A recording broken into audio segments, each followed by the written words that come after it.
আমরা তো টিয়া পয়সা দিয়ে আরম্ভ করিব এই প্রতিষ্ঠান তো নরমাল নয় যদি এই প্রতিষ্ঠানটা প্রতি মাসে প্রতি বছর 2 লক্ষ টাকা হলে আমরা কথা বলতে কিন্তু আদর্শ প্রতিষ্ঠান হিসেবে আগামী বছর থেকে 10 লাখ টাকা লাগে 12 মাদ্রাসা রাজাল ফার্স্ট ইয়ার আইসাই তো আর তো আমরা যদি অনুরোধ করি কি আমরা ফরমান কানুন নিয়মিত মাদ্রাসাটা বানাবো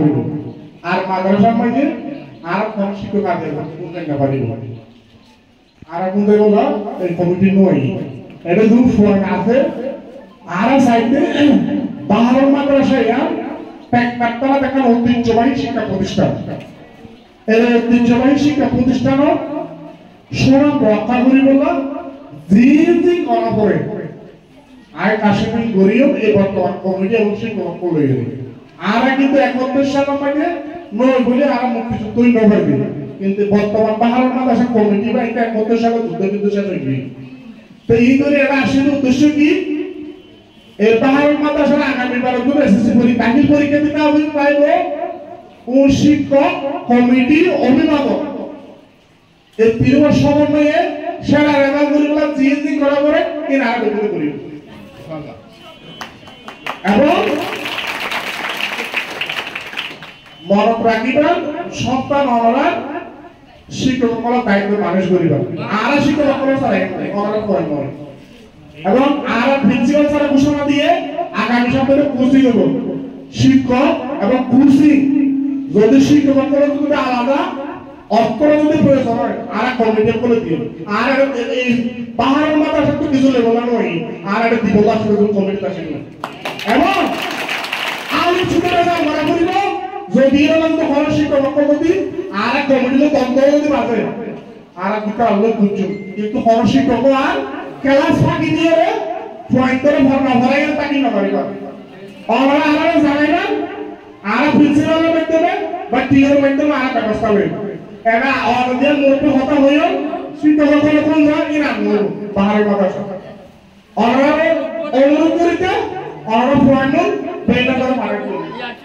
মাদ্রাসাতে মারা দিও পয়েন্ট মাদ্রাসাতে মারা দিও অনারা পয়েন্ট গভর্নমেন্ট আকে করে আর পয়েন্ট তো ভালো না হলে শিক্ষকসকল টাকা দিতে পারিব আর দিয়ে আলাদা কোচিং ব্যবস্থা করছো যেহেতু মাদ্রাসার মধ্যে দুয়া কোডিং সাবজেক্ট আর দেয়ার মনে করি অঙ্কওয়াল ইংলিশ এই দুটোওয়ালা আর প্রিন্সিপাল স্যারের অনুরোধ করিও আগামী সপ্তাহে পরীক্ষা নবম পর্যন্ত আলাদা কোডিংয়ের ব্যবস্থা করিবেন এর যদি কোনো শিক্ষক থেকে আলাদা আলাদা কোনো সুবিধা দেওয়া করে আই এই পাহাড় মাদ্রাসা শিক্ষা বিভাগের সদস্য হিসেবে আই ব্যক্তিগতভাবে বিদ্যালয় সম্মানিত করি প্রতি মাসে তারপরে আই এই মাদ্রাসা আলোচিত করতে গেছে আমাদের নভেলে আর প্রিন্সিপালদের এবং শিক্ষকসকল দায়ী করি আই চাই বলে রেজাল্ট করে আই এই কমিটি তো পদত্যাগ করে তো আগামী বছর ব্যক্তিগত কাজ করতে হবে ও না পয়েন্ট আই ওরা ভালো চাই যদি ফ্লাইওভারের ভালো করে বললাম আর তো ম্যাথ টিচার আর ইংলিশ টিচাররা আলাদা সম্মান দিয়ে আমরা আই প্রতি মাসে ব্যক্তিগতভাবে বহন করে সম্মান দিই আরেকটা বিষয় বলা হয় এই মাদ্রাসার মানে বাংলা মাদ্রাসা জোন মায়ের পরীক্ষাতে তাইব মোরতাক পরীক্ষাতে থাকিব আলাদা কোচিং ব্যবস্থা করব মায়া নয় মোরতাকের মধ্যে থাকিব মোরতাক মায়ের মধ্যে থাকিব শিক্ষক থাকিব 60 জন দুয়া মেথড টিচার দুয়া ইংলিশ টিচার মেথড টিচার দুই মায়া মায়া গ্রুপ মোরতাক গ্রুপ পড়াবো ইংলিশ টিচারে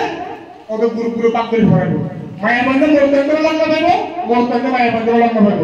আলোচিত রেজাল্ট ইনশাআল্লাহ হইব অনুরাগ তো হয় আর আশাবাদী অনুরাগ সহযোগিতা করিবেন আমরা তো টিয়া পয়সা দিয়ে আরম্ভ করিব এই প্রতিষ্ঠান তো নরমাল নয় যদি এই প্রতিষ্ঠানটা প্রতি মাসে প্রতি বছর 2 লক্ষ টাকা হলে আমরা কথা বলতে কিন্তু আদর্শ প্রতিষ্ঠান হিসেবে আগামী বছর থেকে 10 লাখ টাকা লাগে 12 মাদ্রাসা রেজাল্ট ফার্স্ট ইয়ার আইসাই আর কিছু না স্যার অনুরাগ তো দাবি পয়েন্ট ফাটা দিবেন পয়েন্ট কোন দিকে দিবেন আর প্রয়োজনে আই যদি মাসে একবার এই এলাকার মধ্যে আই প্রিন্সিপাল স্যার তো স্টুডেন্ট তালিকা লিয়ে আই করে রাখতে দেবে পরে কি হবে কিন্তু পেজ যদি কইতে ভাই অভিভাবক করবে পয়েন্ট যদি ভুল নিয়ে হবে